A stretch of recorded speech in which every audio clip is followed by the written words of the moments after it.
అదేవిధంగా మత్స్యకారులకు భరోసా లేదు, ఎవరికి కూడా చెప్పుకోదగ్గ భరోసా లేదు. ఇందులో విశేషం హైలైట్ ఏంటంటే ఆర్థిక మంత్రి ప్రతి మాటను ఒత్తి ఆ డబ్బు వచ్చినప్పుడు అదేందుకు మహాప్రపంచ విజయంలాగా ఒత్తి చెప్పడం తప్ప కొత్తది ఏమీ లేదు. ఒత్తి పలుకులు పలకడం తప్ప కొత్తగా చెప్పింది ఏమీ లేదు. ఒక కొత్త సంక్షేమ పథకం కానీ ఏది కూడా లేదు.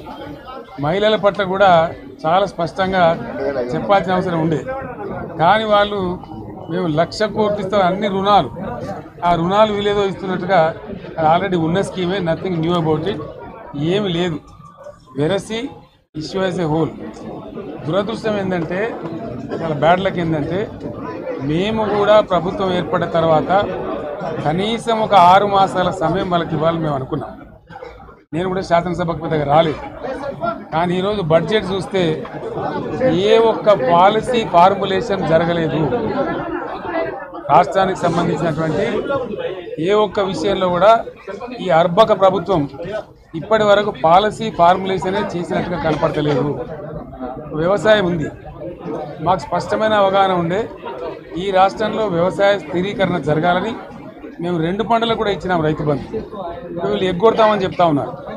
మేమేదో రైతులకు ఇచ్చిన డబ్బును దాన్ని పాడు చేసినాము, చెడగొట్టినాము, దుర్వినియోగం చేసామన్న పద్ధతిలో దురదృష్టకరమైన వ్యాఖ్యలు చేస్తూ ఉన్నారు. అంటే ఇది పూర్తిగా రైతు శత్రు ప్రభుత్వం అనేది తెలుస్తూ ఉంది. ధాన్యం కొనుగోలు చేయలేదు, విద్యుత్ సరఫరా చేయడం లేదు, నీళ్లు సరఫరా చేయడం లేదు, చాలా ఇబ్బందులు పెడతా ఉన్నారు. ఇంకా రైతు భరోసా, రైతు బంధు గురించి ఇంకా ప్రస్తావనే లేదు. ఎప్పుడేస్తారని మా ఎమ్మెల్యేలు అడిస్తే కూడా కనీసం సమాధానం చెప్తలేరు. కాబట్టి రైతులను వంచింది ప్రభుత్వం, వృత్తి కార్మికులను వంచింది.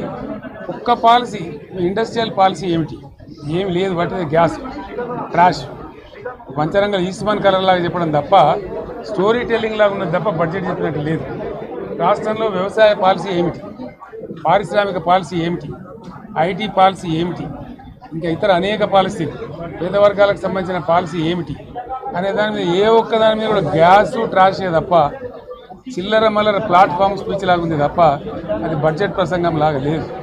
రాజకీయ సభలలో చెప్పినట్టుంది తప్ప ఏ ఒక్క పాలసీని కూడా నిర్దిష్టంగా ఈ పనిని మేము ఎట్లా సాధిస్తాం, మా గోల్స్ ఇవి, మా టార్గెట్స్ ఇవి అనే పద్ధతి కానీ పద్దు కానీ లేదు.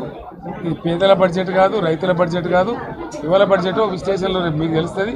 భవిష్యత్తులో బ్రహ్మాండంగా మేము దీన్నంతా కూడా చీల్చి చెండాడబోతాం. Thank you.